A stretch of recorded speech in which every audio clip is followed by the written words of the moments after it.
In the suburb of Boston, within the quiet confines of the Maplewood District, stood a modest house. Elizabeth Collins sat by the window. She intermittently glanced from the manuscript she was holding to the vastness outside. With over a decade spent as a children's book editor at Northern Books, a local publishing house, she'd built a substantial career. Occasionally, faint streaks of gray in her brown hair shimmered in the light. Although her expression showed fatigue, her kind and gentle gaze was unchanged.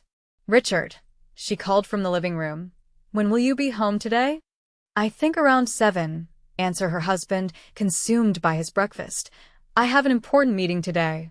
An executive at his father's real estate firm, Richard always exuded success with his sharply featured face and impeccably groomed hair.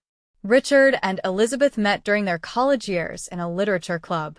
Back then, they shared dreams and aspirations, making promises to travel the world together someday. Now, 7 years into marriage, that dream was discreetly set aside as their lives became increasingly bound to the Morrison family's traditions and expectations. "Is it time for your hormone injection? Are you well?" Richard's concern mingled with impatience.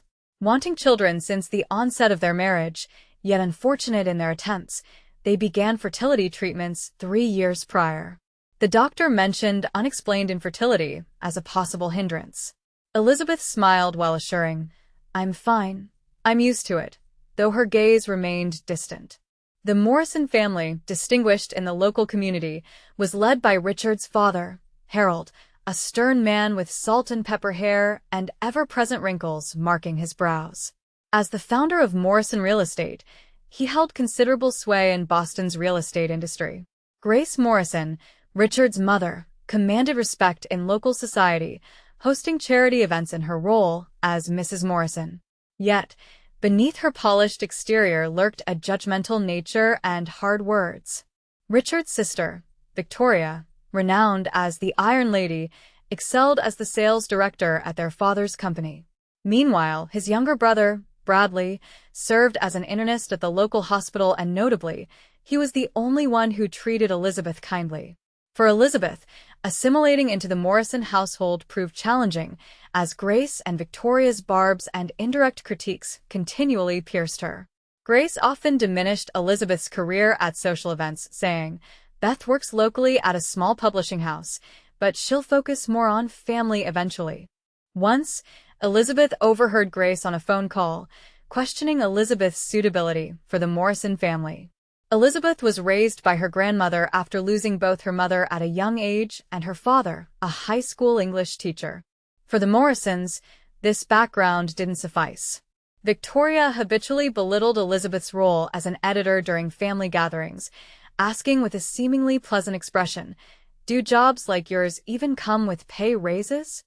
Meanwhile, Richard, caught between his family and Elizabeth, initially offered solace, saying, "Don't let them bother you. They've always been that way." However, he progressively sided with his family more. Grace and Victoria's pressure grew post-fertility treatments, with Grace repeating, "The Morrison family has always produced strong heirs." The insinuation lingered painfully.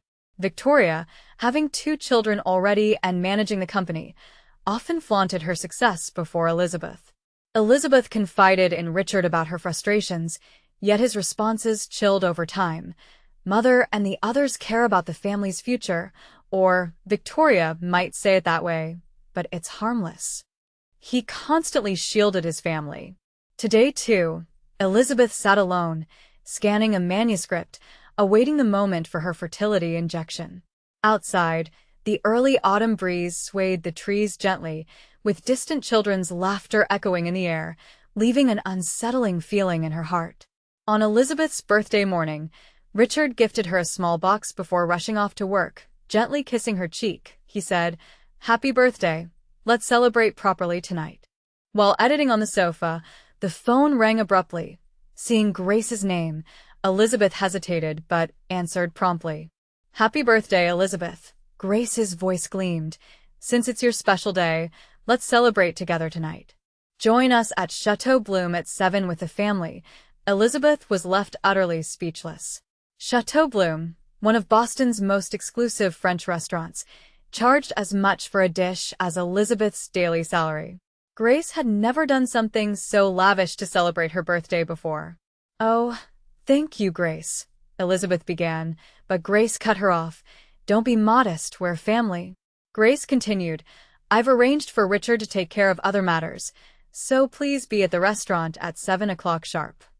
Even as the call ended, Elizabeth remained bewildered by the sudden extravagant invitation, especially without Richard. Questions filled her mind, but along with them, a flicker of hope began to grow. That evening, Elizabeth called Richard. "Are you sure about this?" "Your mother suddenly." "Yes, I've heard about it." Richard's voice was tense. "I'll join you later. Mother wants to extend an olive branch. Enjoy yourself." Elizabeth picked a black cocktail dress for the occasion, the lace around the neckline accentuating her neck beautifully. She tied up her hair and wore the simple diamond necklace Richard had gifted her for her birthday. As she stood in front of the mirror, she felt a surge of confidence about her appearance. "It will be okay," reassured herself, pondering if this could be a fresh start. Chateau Bloom was a classic stone building, and the staff at the entrance were in uniform. On her arrival, a doorman opened the door politely. "Welcome." A middle-aged manager nodded slightly. "I'm Elizabeth Morrison, reservation at 7, she informed. A knowing expression appeared on the manager's face. The Morrison reservation. Follow me, please." Elizabeth was led through the luxurious main dining area to a private room at the back. Chandelier-lit hallways decorated with impressionist paintings guided their way. "Here is your table," the manager announced, opening a door to reveal a private room. Inside, Elizabeth found a large round table adorned with roses, a white tablecloth, and 7 champagne glasses, but no people. "Excuse me, hasn't everyone arrived yet?" she questioned in confusion. The manager gave a perplexed look. "All the Morrisons are here, please wait a moment," and left her. Slowly, Elizabeth glanced around, noticing a small envelope on the table with her name in elegant script. With trembling hands, she opened it, revealing 2 documents, divorce papers alongside a note from Grace in handwriting. "Happy birthday. The infertile defect must go so Richard can have a real family." Elizabeth's world halted, vision blurred, and her heart pounded in her ears. The divorce papers had Richard's signature, and another handwritten note from Richard stated, "I need to leave an heir for the Morrison family. No longer possible with you. I've moved out. Goodbye, Richard." Elizabeth's hands shook and papers fluttered to the floor as tears burned down her cheeks. "So this is how a 7-year marriage ends," she uttered, the room's air feeling oppressive. She sank into a chair, reflexively touching her ring, recalling the vivid moment of its gifting 7 years ago, full of love and hope, now shattered. Amidst the despair, a new emotion began to surface: anger. Grace's harsh words and Richard's betrayal, choosing her birthday for such cruelty, fueled it. Rising with determination, Elizabeth wiped her tears, repeating defect, with growing resolve. Pressing the button to call a waiter, a young server appeared. "How may I assist you, madam?" "Who is covering tonight's dinner?" she asked calmly. "It's prearranged on Mr. Morrison's credit card," replied the waiter. A small smile twitched at Elizabeth's lips. "I'd like to order the finest dinner course and champagne for one." "Certainly." The waiter nodded and left. Elizabeth returned to her seat, inhaling deeply the flower's fragrance. She placed the divorce papers back in the envelope, tucking them into her bag. "This isn't the end," she whispered to herself. "It's a beginning." Champagne bubbles danced in the glass as Elizabeth gazed, mentally forming a new plan, her eyes alight with resolve. 3 months later, Elizabeth watched snow accumulate outside her small apartment window. The divorce proceedings had gone swiftly, the Morrison family lawyer facilitating matters, urging Elizabeth to promptly sign an exchange for her share of joint property. She hired no lawyer, choosing instead a quiet, rapid departure from her past life. She never faced Richard, everything conducted through representatives. There were no messages, no apologies, just silence. As Elizabeth stared at her coffee cup, She couldn't shake the feeling that her 7-year marriage had been nothing more than an illusion. The envelope on her small kitchen table caught her eye. It was addressed to Miss Elizabeth Collins, a name she resumed after her divorce. The letter had arrived the previous day from a law firm in Seal, a small town in Cape Cod, Massachusetts. She had yet to open it. Just then, the phone rang, pulling her from her thoughts. "Hi, Jennifer." Elizabeth greeted her colleague from the publishing house. Jennifer was among the few friends who remained by her side after her divorce. "I've been worried since I haven't seen you around," Jennifer said. "I'm fine, thank you," Elizabeth reassured her with a smile. "I'm just taking a little break." "I understand, but you can come back anytime. Everyone's waiting for your manuscripts," Jennifer added. As the call ended, Elizabeth turned her focus back to the envelope. With a deep breath, she finally opened it. The letter inside read, "Dear Miss Elizabeth Collins, we respectfully inform you regarding the execution of your grandmother Edith and Collins's will." Elizabeth's eyes widened in disbelief. Her grandmother Edith, who had been like a mother to her since childhood, had passed away 5 years ago.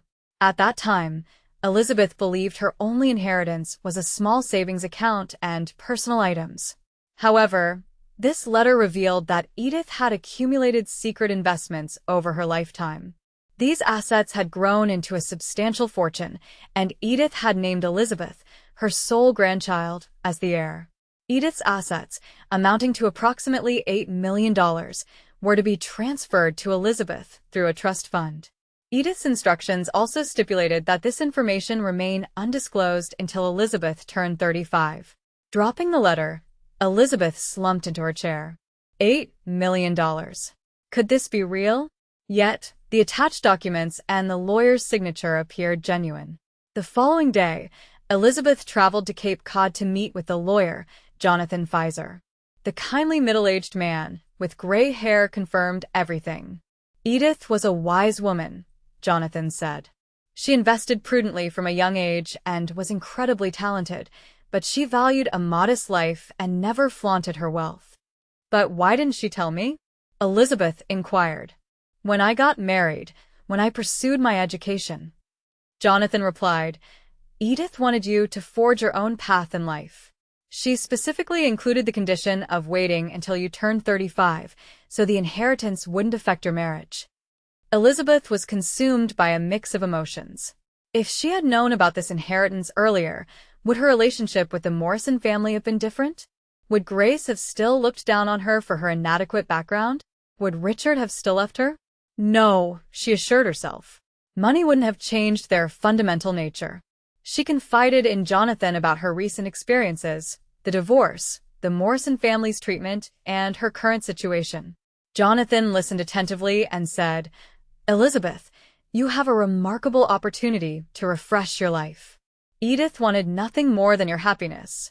In the weeks that followed, Elizabeth made a critical decision. She would undergo tests to uncover the cause of her infertility. Dr. Sarah Chen, a renowned reproductive medicine expert in Boston, delivered a surprising revelation. "Elizabeth," Dr. Chen held her hand, "there's nothing wrong with you. Actually, upon closer examination of previous medical records, the cause of infertility is on Richard's side." "What do you mean?" Elizabeth asked. "His sperm count is extremely low and motility is poor. This is a congenital issue, which made conception nearly impossible," Dr. Chen gently explained. "These test results should have been shared with Richard by the previous doctor." Elizabeth was astounded. "But I never heard about this."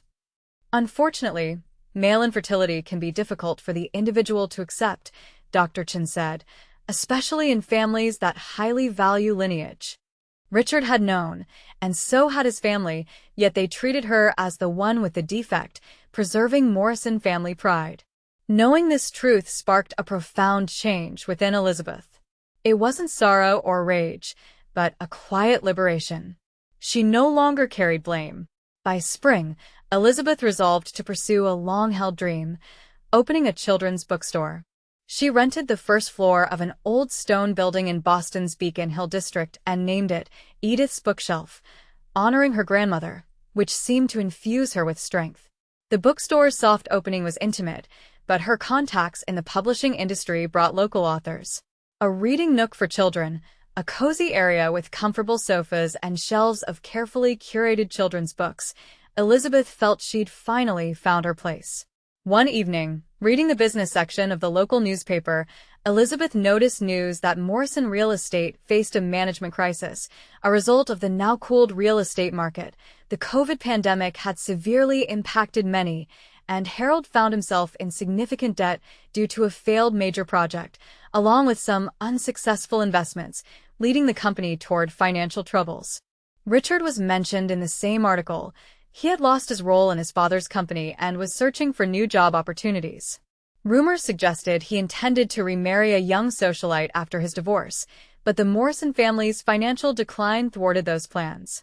Even after reading about it, Elizabeth felt no particular emotion. Past anger and sadness no longer consumed her. "The past is the past," she whispered, glancing out the window.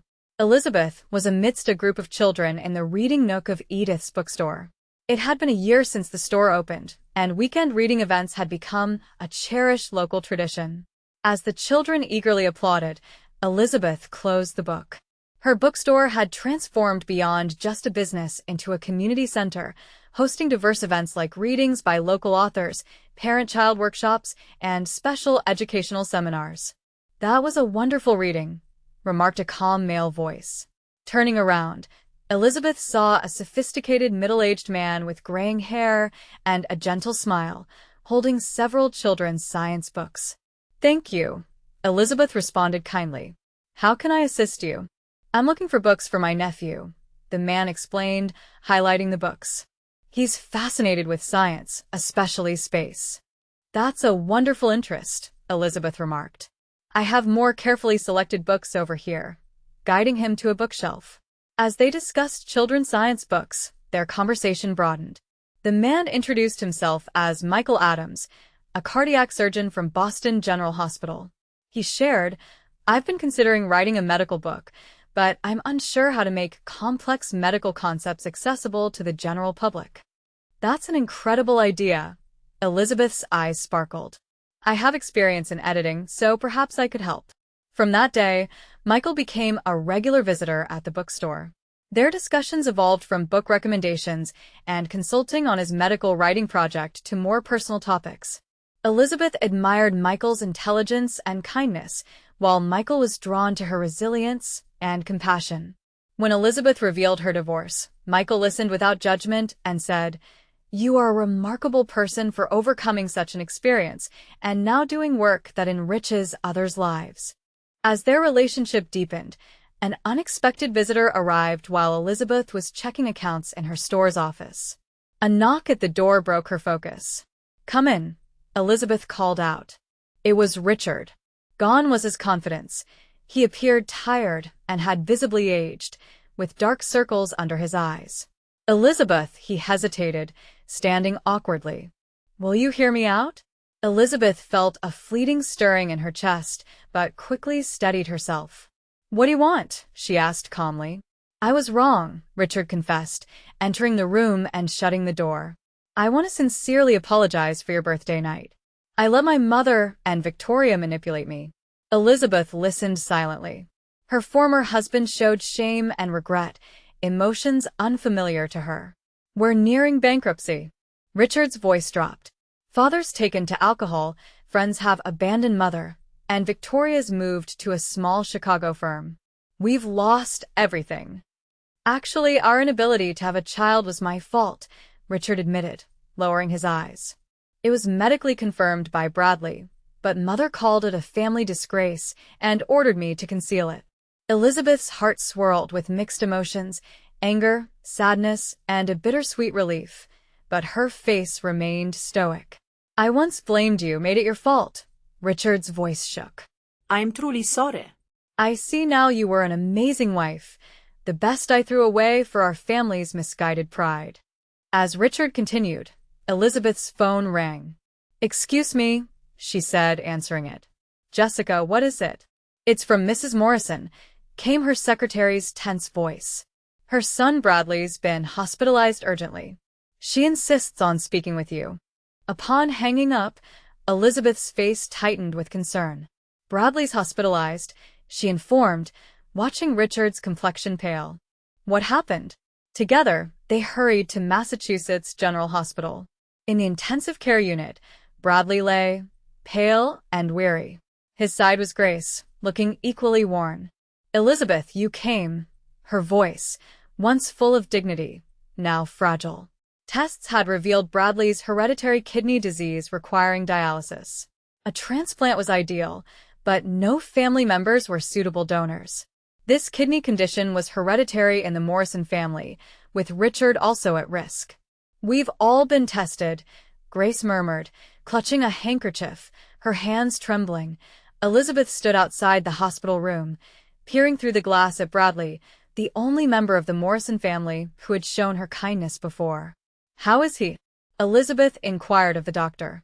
"His condition is stable for now, but his kidney function is deteriorating quickly." Without a compatible donor? The doctor left his sentence unfinished. The following day, Grace visited Elizabeth's bookstore, her once composed appearance now disheveled with dark circles under her eyes. "Please, Elizabeth," Grace's voice trembled with desperation, "would you consider getting tested to save Bradley?" Elizabeth faced her former mother-in-law, who had previously deemed her imperfect. Before her was no longer the prideful Grace Morrison, but simply a mother desperate to save her son. "Why me?"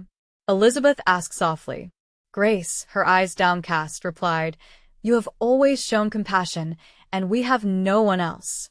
After consulting deeply with Michael, Elizabeth chose to undergo testing. Michael, a doctor, supported her decision but worried about both her health and the emotional strain it might bring.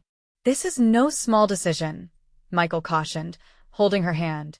"Given their past actions, no one would judge you." Elizabeth responded in a calm tone, "But who would I become if I didn't help? Just like them." The tests concluded Elizabeth was a viable donor match for Bradley.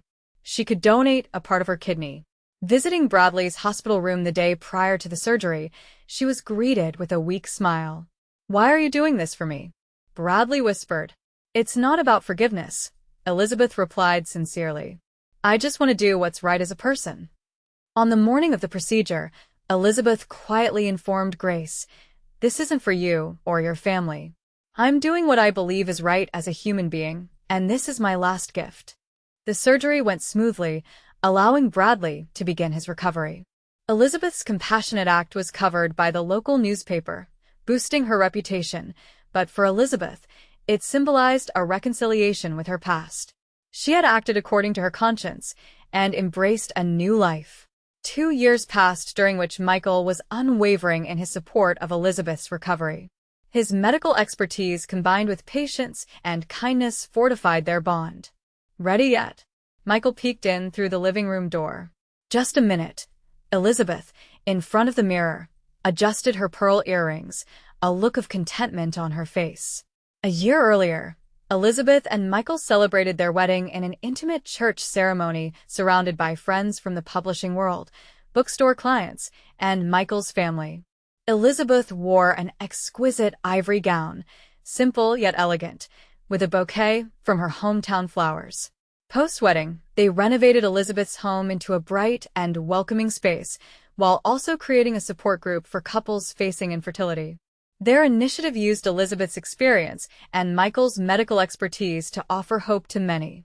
6 months ago, Joy expanded their family through the adoption of 6-year-old twin sisters, Emma and Sophia, who slowly began trusting and loving Elizabeth and Michael, moving past their history of abuse. "Come on, girls, let's go," Elizabeth said, smiling at the twins in their lovely dresses in the living room. "Where?" asked Sophia, her eyes wide with curiosity. "To a special place," Elizabeth replied gently, "a place filled with important memories." They traveled by car downtown, arriving at the elegant Chateau Bloom, where Elizabeth had once spent a birthday dinner alone. "Welcome, Mr. and Mrs. Adams." The manager courteously greeted them, a different face from the one 3 years prior. As they moved towards the main dining area, Elizabeth noticed 2 figures at a table toward the back, Grace and Richard. Grace's glamour had faded, and Richard looked distinctly older. As their eyes briefly met, Elizabeth gave a slight nod and refocused on her family. Michael gently placed his hand on her shoulder as the twins eagerly engaged with the dessert menu.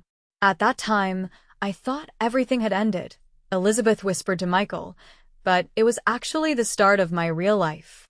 From across the room, she could feel Grace's and Richard's complex looks, but Elizabeth was released from her past, focusing on enjoying happiness with her new family. The memories of pain had not been forgotten, but they had helped forge Elizabeth into a stronger, more empathetic individual. As late summer light tenderly illuminated her family's smiles through the restaurant windows, Elizabeth felt it was not the close of a story, but the promise of a new beginning filled with light.